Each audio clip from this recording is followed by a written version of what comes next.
Livro Maestria, de Jorge Leonard. As chaves do sucesso e da realização pessoal. Editora Cultrix, Amana. Essa é uma edição de 1991. Eu li em 2001, pela primeira vez.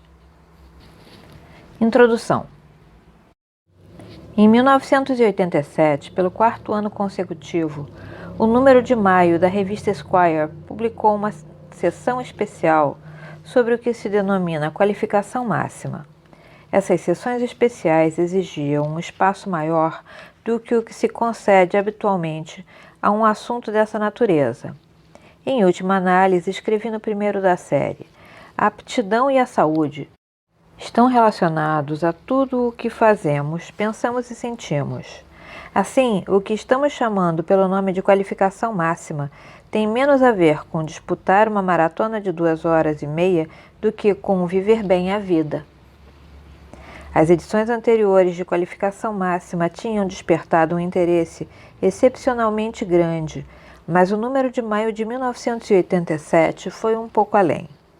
O assunto dessa vez era a maestria, o processo misterioso durante o qual o que a princípio era difícil se torna progressivamente mais fácil e agradável através da prática. O artigo visava descrever o caminho que melhor leva à maestria, não só nos esportes, mas também, e advertir o leitor da mentalidade imediatista prevalecente que coloca resultados rápidos e fáceis acima de uma longa dedicação à jornada propriamente dita. A resposta foi imediata e inusitada. Começaram a surgir, vindos de todos os lados, pedidos de números extras de separatas e reimpressões. Circulares de administração solicitavam permissão para reimprimir trechos da matéria do Esquire. Presidentes de grandes empresas distribuíram fotocópias aos funcionários. Grupos de treinamento de diversos tipos passavam horas discutindo os princípios da maestria. As cartas ao editor eram numerosas e eloquentes. Um piloto da Marinha, por exemplo, escreveu que encontrara dificuldade para pousar o F-14 Tomcat num porta-aviões. Eu me achava no processo de fazer a segunda e talvez a última tentativa, quando comprei o número de maio. Os ensinamentos que obtive com a descrição da jornada do mestre, feita pelo Sr. Leonard, deram-me uma percentagem extra de disciplina mental que eu precisava para tornar o percurso desse trecho do meu caminho relativamente fácil. Eu sabia que era necessário um livro que proporcionasse plena compreensão do modo com que se poderia chegar ao caminho da maestria e nele permanecer, mas naquela ocasião eu estava cuidando de um ensaio sobre a década de 1960 e supunha que o interesse pelo assunto poderia desvanecer-se. Mas estava errado. A infinidade de comentários e consultas que continuo a receber me convenceu de que, mais do que nunca, a mentalidade da pressa, do alívio rápido e temporário, imediatista, não funciona a longo prazo e revela-se, por fim, perniciosa para o indivíduo e para a sociedade. Se houver alguma rota que conduza ao sucesso e à realização na vida, ela só será encontrada no processo a longo prazo, essencialmente sem objetivo, da maestria. Parece que isso é verdade tanto na vida pessoal como na profissional, tanto na economia quanto na patinação sobre gelo, tanto na medicina como nas artes marciais. Foram as artes marciais, na realidade, que me deram a ideia original do artigo do Esquire e deste livro. Venho praticando Aikido desde 1970 e tenho ensinado regularmente desde 1976. Com seus movimentos harmônicos e sofisticados e todo o seu repertório de balanços e quedas, o Aikido é geralmente conhecido como a mais difícil das artes marciais para se dominar. Sobre o tatame do treino, descobre-se toda e qualquer tentativa de embuste ou burla. As imperfeições se manifestam. A pressa é impossível. Ao mesmo tempo, intensificam-se os prazeres da prática. O tatame, como digo frequentemente aos meus alunos, é o mundo, mas é o mundo debaixo de uma lente de aumento. Uma escola de Aikido, portanto, é o laboratório ideal para estudar os fatores que trabalham a favor do aprendizado de longo prazo ou contra ele. À medida que centenas de alunos passaram pela nossa escola, comecei a reconhecer padrões característicos na maneira como eles encaravam a arte. Os tipos de aprendizes que eu caracterizaria mais tarde como o diletante, o obsessivo e o picareta, veja isso no capítulo 2, revelavam-se na maioria dos casos depois de umas poucas aulas.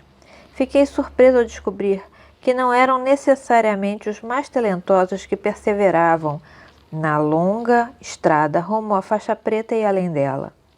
Comecei a compreender que, embora as pessoas pudessem enveredar por caminhos diferentes em direção à maestria, todos os caminhos levavam à mesma direção geral, uma direção que poderia ser facilmente mapeada.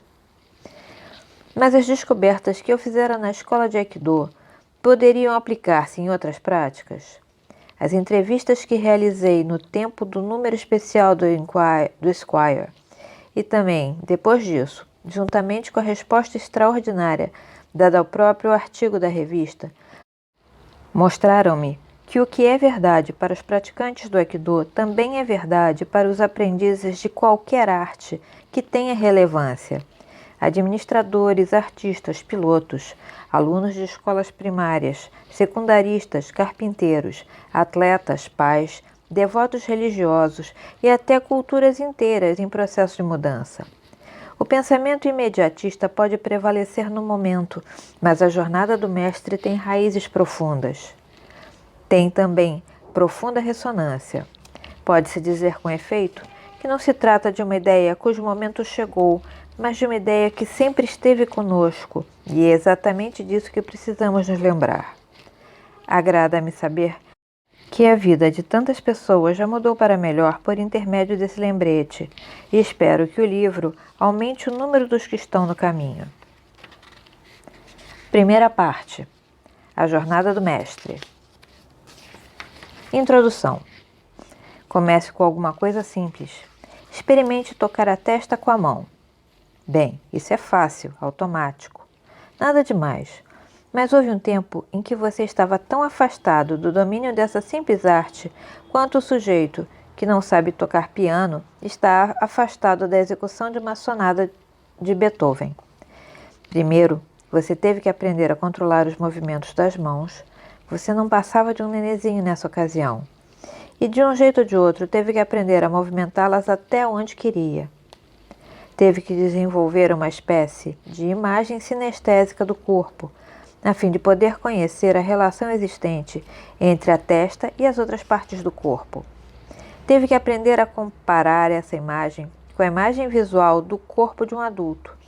Teve que aprender a arremedar os gestos de sua mãe. Tarefa importante, não se iluda. E ainda nem falamos na questão da língua. Aprender a decifrar sons modelados como palavras e ajustá-las aos nossos atos. Só depois de tudo isso você pôde participar do jogo do aprendizado que seus pais em toda parte jogavam com os filhos. Onde está seu nariz? Onde estão suas orelhas? Onde está sua testa? Como acontece com toda aprendizagem importante, esta não se deu em linha reta, mas em etapas. Breves arrancos do processo separados por períodos durante os quais você tinha a impressão de não estar indo a parte alguma. Mesmo assim, você aprendeu uma arte essencial. E o que é mais importante, aprendeu a aprender. Começou com uma coisa difícil e tornou-a fácil e agradável através da instrução e da prática. Você iniciou uma jornada de mestre. E se foi capaz de aprender a tocar a testa, poderá aprender a executar uma sonata de Beethoven, dirigir um avião a jato, ser um administrador melhor ou aprimorar seus relacionamentos. Nessa sociedade atual, trabalha de inúmeras maneiras para nos desencaminhar, mas o caminho da maestria sempre estará lá, à nossa espera. Capítulo 1. O que é a maestria? A palavra resiste à definição, mas pode ser reconhecida instantaneamente. Traz ricas recompensas, mas não é o fato de uma meta ou um fim. É muito mais precioso, é uma jornada. Chamamos essa jornada de maestria e nos inclinamos a achar que ela requer um bilhete especial, que só pode ser adquirido pelas pessoas nascidas com capacidades excepcionais. Acontece, porém, que a maestria não está reservada aos superdotados, nem mesmo aos que tiveram a sorte de começar cedo. E está ao alcance de quem quer que esteja disposto a entrar no caminho e permanecer nele, independente da idade, do sexo ou da experiência anterior. A dificuldade está no fato de que temos poucos mapas, se é que temos algum, para guiar-nos na jornada ou até para mostrar como encontrar o caminho. O mundo moderno, com efeito, pode ser visto como uma prodigiosa conspiração contra a maestria. Somos continuamente bombardeados com promessas de satisfação imediata, sucesso instantâneo e alívio rápido e temporário, que nos levam exatamente na direção errada. Mais tarde daremos uma olhada na mentalidade imediatista anti-maestria que impregna nossa sociedade e veremos como ela não só nos impede de desenvolver nossas capacidades latentes, mas também nos ameaça a saúde, a educação, a carreira, as relações e talvez até a viabilidade econômica nacional. Examinaremos primeiro, porém, a maestria propriamente dita. A jornada da maestria começa sempre que você decide aprender alguma nova arte, como datilografar, cozinhar, tornar-se um advogado, um médico ou um contador, mas ela atinge uma agudeza especial, uma qualidade próxima da poesia ou do drama no campo dos esportes, em que os músculos, a mente e o espírito se juntam em movimentos graciosos e intencionais através do espaço e do tempo. Os esportes propiciam um bom ponto de partida para essa exploração, visto que os resultados do treinamento no terreno físico são rápida e claramente visíveis. Tomemos, portanto, um esporte conhecido, o tênis, como um caso hipotético, através do qual podemos inferir os princípios que fundamentam a maestria de todas as práticas físicas ou de qualquer outra natureza. Digamos que você esteja em excelente forma física, mas não é de maneira alguma um atleta altamente condicionado e habilitado. Você brincou por aí com esportes de movimento como o vôlei e o beisebol, que envolvem a coordenação entre a mão e os olhos, jogou um pouco de tênis, mas não muito, o que talvez seja uma boa coisa. Se quiser sair no encalço da maestria, é melhor começar com uma ficha limpa do que ter que desaprender maus hábitos adquiridos enquanto distribuía caneladas por aí. Agora você encontrou uma professora, uma profissional conhecida por haver iniciado jogadores nos fundamentos da arte e comprometeu-se consigo mesma a fazer pelo menos 3 visitas por semana à quadra de tênis. Você está a caminho da maestria. Isso começa com passos de bebê. A professora mostra-lhe como segurar a raquete a fim de que ela bata na bola no momento correto. Faz você trazer a raquete à sua frente para aplicar um golpe de frente até você encontrar a posição de força máxima do pulso. Colocando-se diante de você, do mesmo lado da rede, ela atira bolas para o seu braço estendido e depois de cada golpe, pede que lhe diga se você golpeou a bola antecipada ou tardiamente. Ela lhe mostra como você deve movimentar os ombros e os quadris, junto com os movimentos do braço e como avançar em direção à bola. Faz correções, encoraja-o. Você se sente terrivelmente desajeitado e desconjuntado. Precisa pensar em manter as partes do corpo sincronizadas e a reflexão atrapalha o movimento gracioso e espontâneo. Você chega à conclusão de que está ficando impaciente. Esperava fazer exercícios, mas essa prática não lhe proporciona sequer o exercício suficiente para transpirar um pouco. Você gosta de ver a bola passar por cima da rede e chegar à parte verde escura na quadra, mas a professora lhe diz que você não deve nem mesmo pensar nisso nessa fase. Você é o tipo de pessoa que se importa muito com resultados, e parece não estar obtendo resultado nenhum. A prática simplesmente continua. Segure a raquete direito, saiba aonde a raquete faz contato com a bola, movimente os ombros, os quadris e o braço juntos. Dê um passo em direção à bola. Você parece não estar chegando a lugar nenhum. Então, depois de 5 semanas de frustração, uma luz aparece. Os vários componentes da jogada começam a juntar-se, quase como se seus músculos soubessem o que devem fazer. Você já não precisa pensar em cada coisinha. Na sua percepção consciente, há mais espaço para ver a bola, para ir ao seu encontro de maneira limpa, com uma raquetada que começa baixa e acaba alta.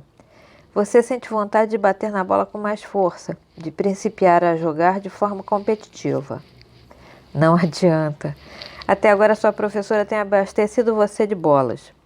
Você não precisou sair do lugar, mas agora terá que aprender a movimentar-se de um lado para o outro, para trás, para frente, em diagonal e depois posicionar-se e girar.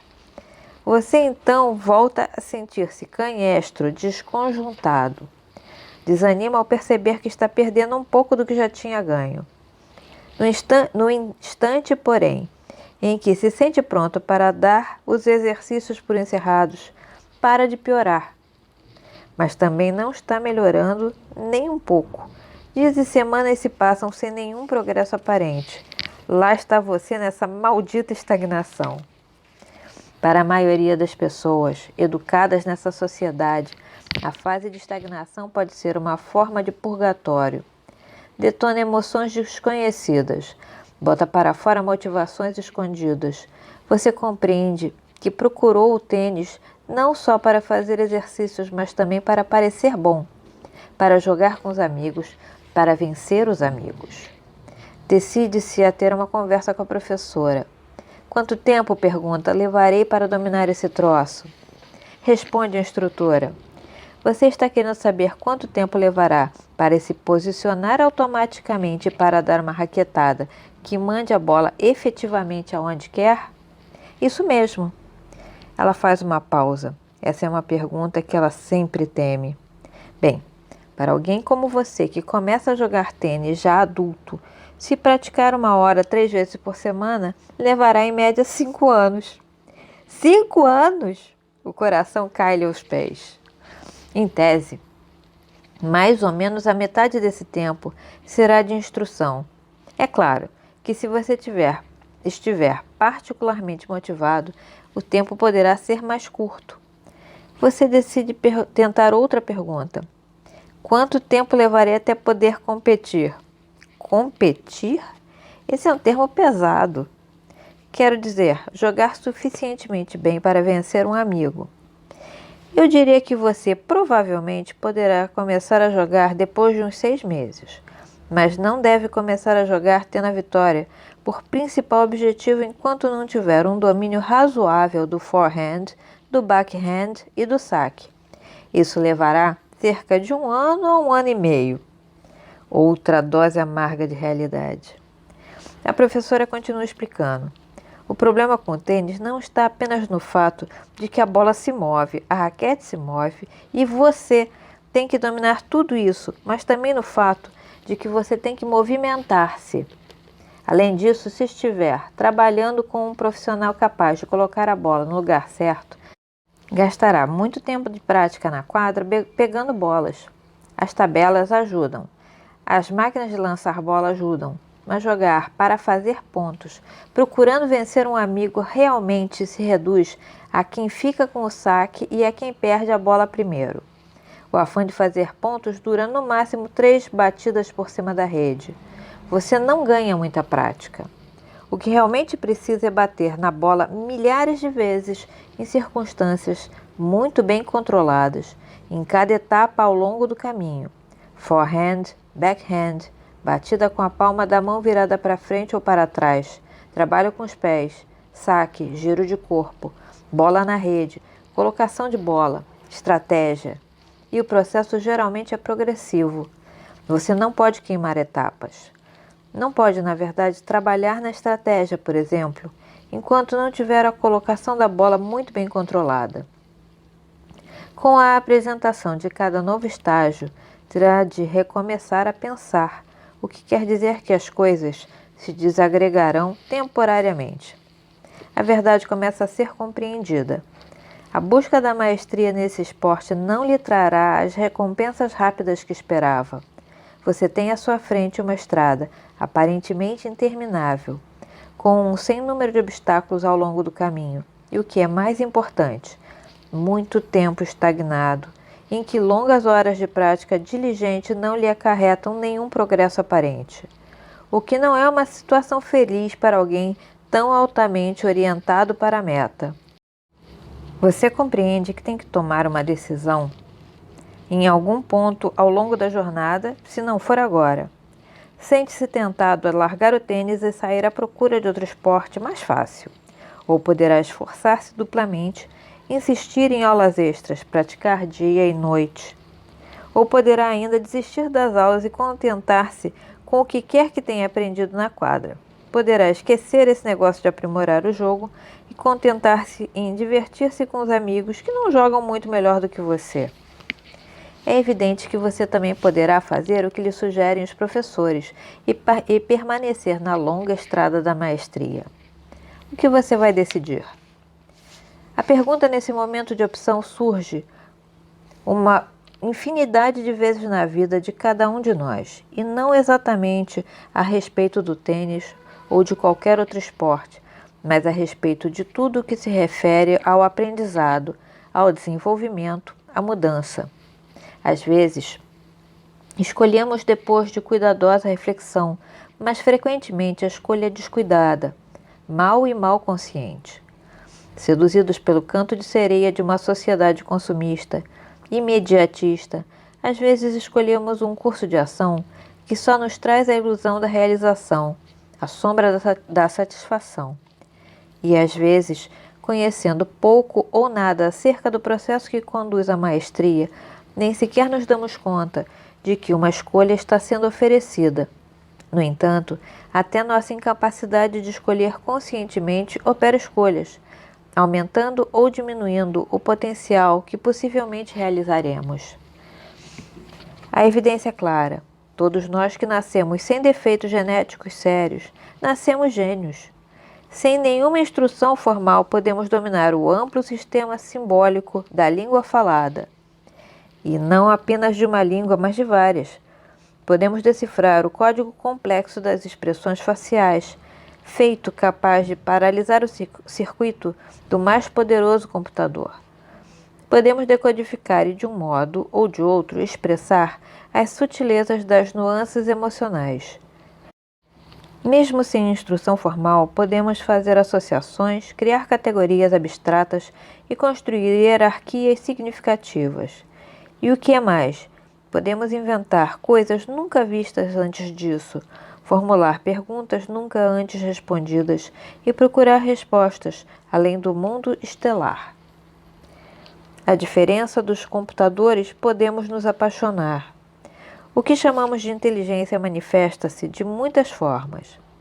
Howard Gardner, da Universidade de Harvard e da Escola de Medicina da Universidade de Boston, identificou 7 tipos de inteligência: linguística, musical, lógico-matemática, espacial, corpóreo-sinestésica, e 2 tipos de inteligências pessoais, que podem ser descritas como intrapessoal e interpessoal.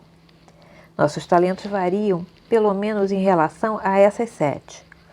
Mesmo assim, cada um de nós se apresenta equipado com suficiente capacidade natural, que inclui todos os grupos para alcançar o estado aparentemente raro e misterioso que denominamos maestria, em algum modo de pensamento e expressão, e em algum empreendimento interpessoal e empresarial, em alguma arte ou ofício. Isso também é verdadeiro no terreno físico. Acreditava-se outrora que nossos antepassados primitivos eram criaturas dignas de pena se fossem comparadas com os outros animais das florestas e das savanas. Carecendo de presas de garras e das capacidades físicas especializadas dos predadores, nossos avós sobreviviam, supostamente, apenas por causa de seu grande cérebro e de sua capacidade de usar instrumentos.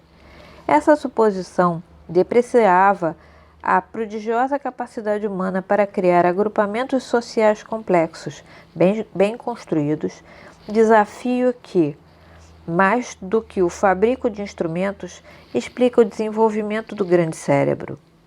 Também deprecia o corpo humano.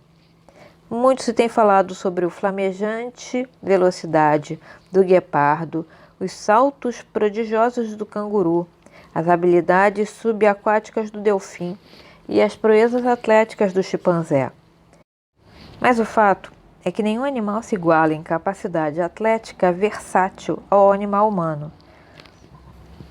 Se fôssemos organizar um decátulo para ser disputado por mamíferos e constituído de corridas de velocidade, corridas de resistência, salto em distância, salto em altura, natação, mergulho, ginástica, lutas, movimentos de perna, procura de abrigo, outros animais venceriam quase todos os eventos individuais, mas um humano bem treinado sairia vencedor, conquistando a maior soma dos pontos globais. E num evento, corrida de resistência, o humano venceria todos os outros animais do tamanho comparável, até alguns bem maiores do que ele. Se nascemos gênios de pensamento e sentimento, nascemos também gênios em potência do corpo, e existe, sem dúvida, um esporte ou uma atividade física qualquer que cada um de nós pode se sobressair. Mas o gênio, por mais brilhante que seja, dará em nada ou se queimará rapidamente se não optar pela jornada do mestre, que o levará por um caminho árduo e estimulante ao mesmo tempo. Ela lhe trará sofrimentos inesperados e inesperadas recompensas. E você jamais alcançará um destino final. Seria, com efeito, uma habilidade sem nenhum valor e que pudesse ser, ao final das contas, completamente dominada.